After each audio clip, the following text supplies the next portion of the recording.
So these are the Hulka tenaculum, skinny, large.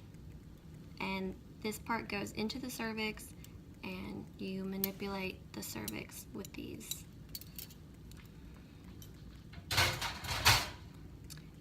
Number 2, we have the Schroeder Braun single tooth tenaculum. These are very, what do you do with this? You grab the cervix or the uterus with this. Co-rings, these get sutured onto the cervix, so that way you can mark for burning during a laparoscopic hysterectomy, and that you use a proline suture to anchor these to the cervix. Heaney needle holder. When you use it, make sure you're grabbing your needle like that. Don't go down. Pretend it's a spoon. You scoop, right? So you're grabbing down. And you grab, you get needles with that. Pretty simple. Then we have a Heaney. Next we have a Kevorkian Young curette. And it's got a rectangle. Pretty, and I think like music and whatever that is, director, I don't know.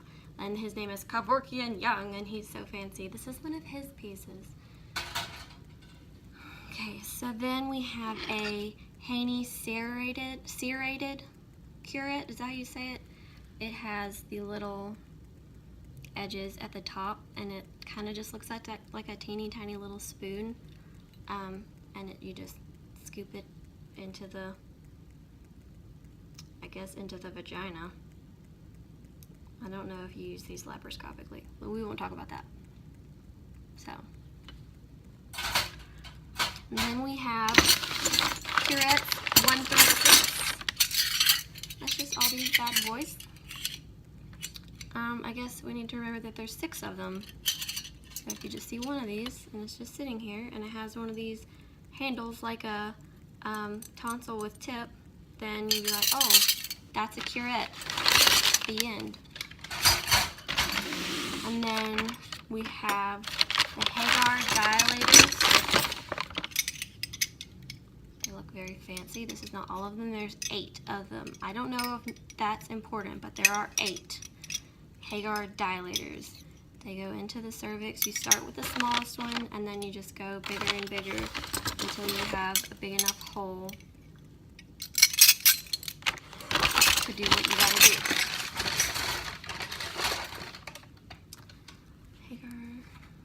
Then we have the Randall kidney stone forceps. There is a small hole at the end of it. It's not quite it's not a rectangle like the other one, but it's a hole. There's no ratchet, and you use these to pull polyps out or to pull out a specimen. So these are the Randall kidney stone forceps. And then we have the small curved polyp forcep.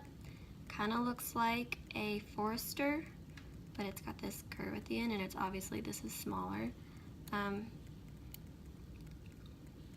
And you grab polyps with it, which is why it's called a curved polyp.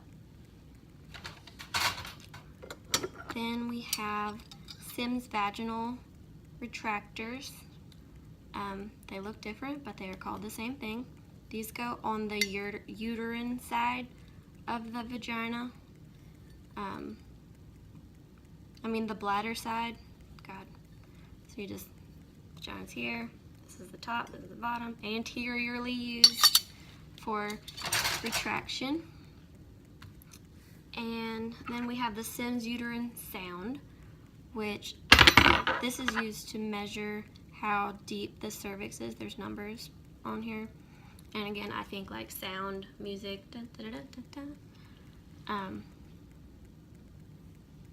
So that's all you do with that. Then we have the Graves vaginal speculum, which these days they're mostly plastic, but for our situation, this is metal. And this obviously goes in there. Y'all know what that does. Then we have the Avard weighted speculum. I think that's how you say it. This goes on the posterior side of the vagina insert. A lot of people, they put a glove over this part to catch any blood, I think. So that way it doesn't get all over the surgeon's shoes. And it's pretty heavy. So I'm just like, avant-garde! Speculum. Okay.